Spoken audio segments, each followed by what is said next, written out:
Hello, नमस्कार. श्री स्वामी समर्थ. तर आज आहे ना सकाळी सकाळी छान असं आवरून घेतलं. आमच्या घरी तर गणपती बाप्पा नसतो. घरात जरी गणपती बाप्पा नसला तरी सगळीकडचं जे वातावरण आहे ते खरंच खूप छान झालेलं असतं आणि अगदी भक्तिमय असं वातावरण झालेलं असतं सणासुदींच्या दिवसांमध्ये. तर त्यासाठीच आज आम्हाला जायचं होतं गणपती बाप्पांच्या प्रसादासाठी.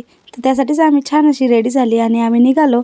आणि इकडे आल्यानंतर यांनी गणपती बाप्पाची छान छोटीशी अशी मूर्ती आणि सुंदर असं डेकोरेशन केलेलं होतं. आपल्यापेक्षाही जास्त पोरांना हे आवडतं. तर माझ्या बाळाचं चालू होतं बापाला मोदक द्यायचं. त्याने बापाला मोदक वगैरे दिला आणि नंतर आम्ही जेवण केलं. तर यांच्याकडे असं काही जेवण बनवतात, पण छान लागलं होतं.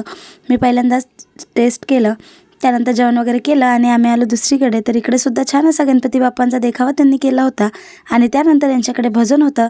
तर खरंच पोरांना हे खूप जास्त आवडतं. माझ्या बाळाने तर आज पहिल्यांदाच भजन बघितलं आणि त्याने खूप छान असा एन्जॉय केला. तर इकडे त्याने मस्त ढोल वगैरे वाजवला. त्याला खरंच खूप आनंद वाटत होता आणि मजासुद्धा येत होती.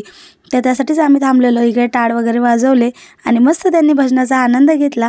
आणि खरंच पोरांना असं कधीतरी काहीतरी नवीन नवीन शिकायला भेटलं ना तर खरंच छान वाटतं. खरं तर पुढच्या पिढीला हा आनंद अनुभवता येईल का नाही माहीत नाही.